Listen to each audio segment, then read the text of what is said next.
Stav, final day, we've concluded the Grand Prix Guyader in Douarnenez 2013. Sounds like you had a very exciting final day, lots of action. Who have you got with us and what's been happening? It was a great day to finish. The race officer sensibly chose to do just the one race. If he tried to squeeze two races in today, with all the craning out, it all turns into a bun fight. I'm delighted to say that I've got the race winner with me here. Now, Henrik is new to me. I'm just going to let him introduce himself to the audience out there, and then we'll talk a little bit about the champion who's on my right, Markus Wiezer, and how he did it today. Henrik, can you just say who you are and where you sail mainly? My name is Henrik. We are new in the class and we enjoyed it very well. It was perfect, a very friendly class. Everybody was nice to us. And before we were sailing big boat, 400, the TP for IRC and Malges, and before Stavros and Soling. And yes, it was very nice, and we are happy as well to win the last race. He did great. As the week went on, he was getting used to the boat, and they were getting further and further ahead of the fleet. He bought a perfect boat, right? Thank you, Markus. He bought our old boat, our new boat. Henrik does most of his sailing now in Dubai. Yeah, I'm living on Dubai. You live in Dubai, and it's one of our thoughts for the winter that we may. I know that your team, Markus, are thinking of going to Dubai for the winter. So it's another avenue of where the Dragons may reach to.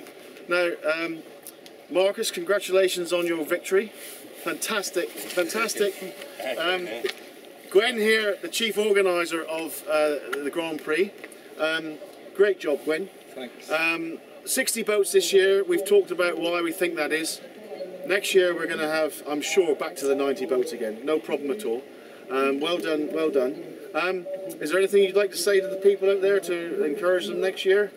You think we're going to, same time of year, is it? Second week in May? Yeah, second week in May. And I hope the future is good for Douarnenez, but if we are a lot of regatta before the Grand Prix, it's dangerous for the future. Yeah, it is. But next year we've got the Europeans in March. They're going to be down in San Remo, and we've got the whole of April free. So people will really look forward, I'm sure, to coming here next year.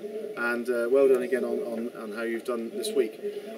Markus, so you had to beat two boats mainly today. That was Tommy and the other Markus. What was your strategy on the start today? Because I know that, I was happy enough that we did very well today, and we started at the pin, and we went hard left, which paid. Where did you start? We were about 100 meters windward of you, middle to middle leeward. And the constellation was quite tough for us because we had a black flag out of the second race. Yeah. So we had to be a little bit more conservative, but to beat Tommy and Markus Brennecke and his guys, at least first we had to beat Markus by 2 places and we had to beat Tommy by 2 places. But Tommy's first place was a 7th, so we had to be at least 4th today. So we knew. So we just said, okay, chicken or beef, and then we knew.